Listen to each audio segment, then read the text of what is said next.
নমস্কাৰ, মই ৰঞ্জন চৌধুৰী। আমি সঘনাই শুনি আছোঁ, মানে বিশেষকৈ 2014 পৰা। এইটো কিন্তু আগতো বিজেপি আছিলে পাৱাৰত, অটল বিহাৰী বাজপেয়ীতো ৰাজত্ব কৰিছে নহয়। সেইটো সময়ত কিন্তু হিন্দু খতৰে মে হ্যায় এইটো কেতিয়াও ওলোৱা নাই। এইটো মোদী ৰিজিমত দেখা গৈছে যোৱা 12টা বছৰ হিন্দু খতৰে মে হ্যায়। কিন্তু প্ৰকৃতিত মানে খতৰে মে কোন হ্যায়?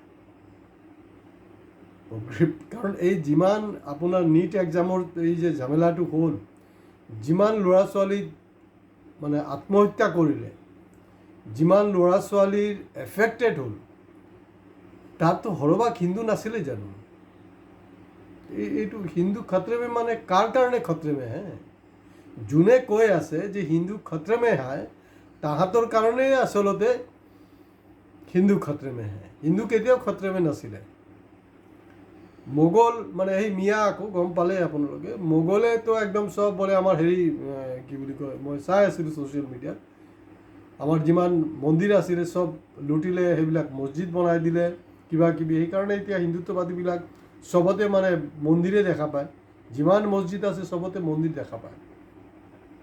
তেতিয়া এজনে কৈছে, ভাল লাগিছে মোৰ, যেনে আগতো মানে মোগলে লুটিছিলেতো, এতিয়া মোগল নহয়, এতিয়া আমি আত্মনিৰ্ভৰ ভাৰত। তো গতিকে আমি হিন্দুৱে হিন্দুৰ মন্দিৰ লুটি আছোঁ। তো এই নেৰেটিভছটো ষ্টাৰ্ট হৈছে এই ৰাম মন্দিৰৰ পৰা, চব গম পাইছে। কিন্তু ৰাম মন্দিৰৰ ওপৰত মোৰ প্ৰবন্ধ আছে, মই সেইবিলাক কিন্তু মানে ইংগিতবিলাক কেতিয়াবা দিছিলোঁ। আৰু এ ফৰ আছাম হয়, কিন্তু ফ্লাডৰ ক্ষেত্ৰত আমি দেখিছোঁ এ ফৰ আছাম নহয়, প্ৰায়ৰিটিটো দিয়াই নাই তেওঁলোকে। ইউ ফৰ উত্তৰ প্ৰদেশ, তাত কিন্তু কামটো তাতে হ'ল প্ৰথম, এই লুণ্ঠন। আৰু এটা বহুত ডাঙৰ ভুল কৰিছিলে বিজেপি, মানে মোদীয়ে এটা খুব ডাঙৰ ভুল কৰিছিলে। এই ভুলটো হ'ল যে এই যে ট্ৰাষ্টখন বনাইছিলে নহয়, ট্ৰাষ্টত, ৰাম মন্দিৰ ট্ৰাষ্টত কোনো মুছলমান ৰখা নাই। এইটো হ'ল কি তেওঁ বহুত ডাঙৰ এটা ভুল। তেওঁ কোনোবা একজন মুছলমানক তাত ট্ৰাষ্টত থৈ দিব লাগিছিলে, মানে মেইন যোনটো ট্ৰাষ্ট। আৰু তাত থ'লে কি হয়, এটা এডভান্টেজ হ'লে হয় যে এতিয়া যে চুৰি হ'ল, গোটেই লেঠাটো মানে সেই মুছলমানৰ ওপৰত জাপি দিব পাৰিলে হয়। এইটো তেওঁলোকৰ মিষ্টেক, অভাৰ কনফিডেন্সৰ কাৰণে হৈ আছে কাৰবাৰটো। এতিয়া সেই উত্তৰ প্ৰদেশৰ পৰাই ষ্টাৰ্ট হৈছে কাৰবাৰ, বাকীবিলাকতো হৈছে।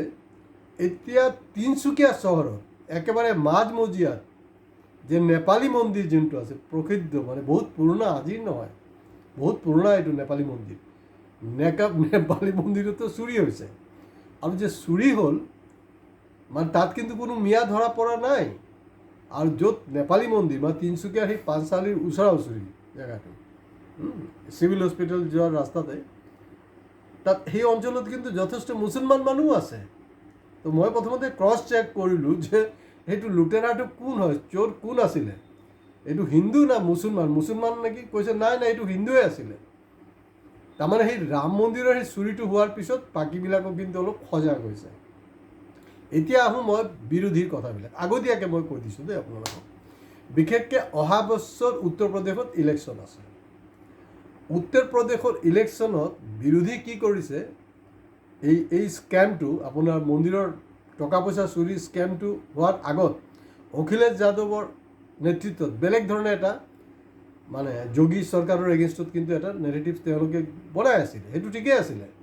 তো এতিয়া বিজেপিয়ে গম পাই গ'ল যে নাই, সিহঁতি এই মন্দিৰ চুৰি লৈ লাগি থাকক। লাগি থাকিলে কি হ'ব, সেইটোত মানে প্ৰেক্টিকেলি খুব বেছি এফেক্ট নাই।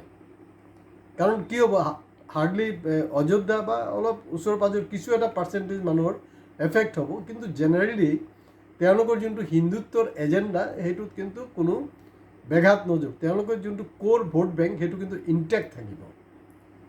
আৰু আপোনালোকে আচৰিত হ'ব, বিজেপি বিচাৰি আছে যে তহঁতি ৰাম মন্দিৰত চুৰি এইটো লৈ লাগি থাক। মানে ঘটনাটো এনেকুৱা হৈছে, এটা 70 দশকত পিকচাৰ আছিলে, ৰাজা ৰাণী চাগে, ৰাজেশ খান্না আৰু শৰ্মিলা ঠাকুৰ। তাত এটা গান আছে, জব অন্ধেৰা হোতা হ্যায় এক চোৰ নিকলতা হ্যায়, চোৰ চোৰ চোৰ চোৰ। আদি বৰ্মনৰ মিউজিক বঢ়িয়া। ছুপাৰ হিট গান। তাৰমানে যেতিয়া মানে অন্ধকাৰ হৈ যায় তেতিয়াই চোৰ ওলায়। এতিয়াতো দিন দুপৰতে কৰি আছে কাৰবাৰটো। जब अंधेरा नहीं होता, जब उजाला रहता है तब भी चोरी, सीना चोरी ऊपर से सीना चोरी, এইটো হৈ আছে আমাৰ ইয়াত। তো এইটো কেলে বিচাৰি আছে, মই সৰু আৰু এটা এক্সাম্পল দিওঁ।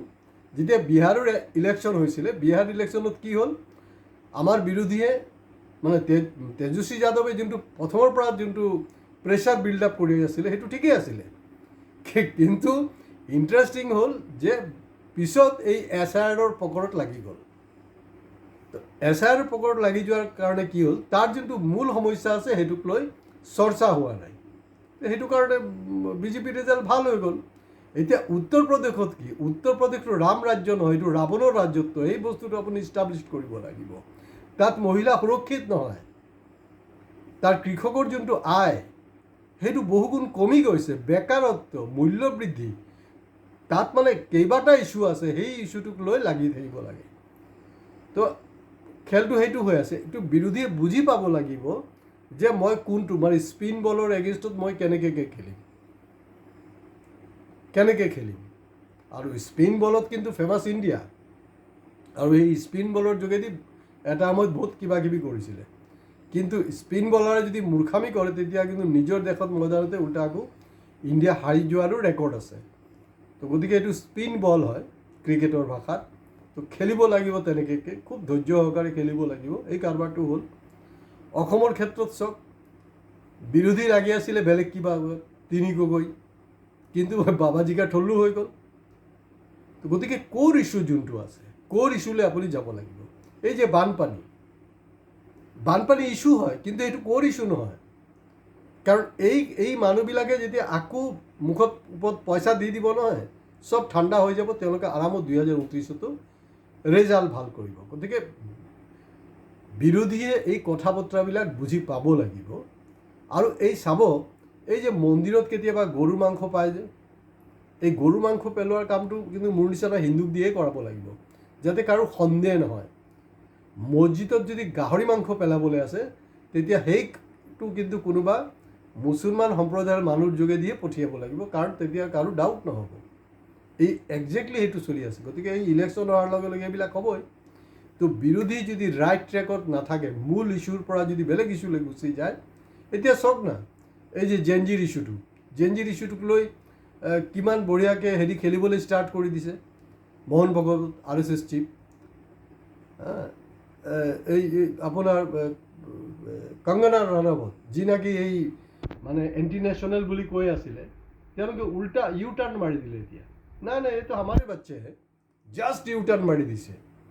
এই কথাবিলাক জেনজি মুভমেণ্টটো কিন্তু বিৰোধীৰ হাতত নাথাকিব। এতিয়া আমাৰ ঝাৰখণ্ডত যোনটো এই প্ৰশ্ন কাকত লিকক লৈ আন্দোলন চলি আছে, এইটো মূলতঃ জেনজিয়ে কৰি আছে।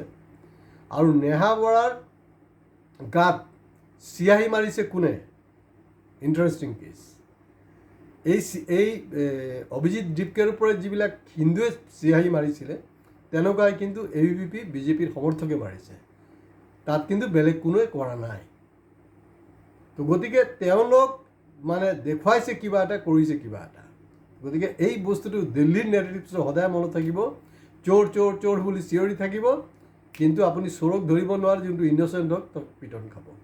গতিকে আজি ভিডিঅ' ইয়াতে শেষ কৰিছোঁ। ভিডিঅ' শ্বেয়াৰৰ লগত লাইক, কমেণ্টছ আৰু প্লিজ ছাবস্ক্ৰাইব কৰিবলৈ নাপাহৰিব।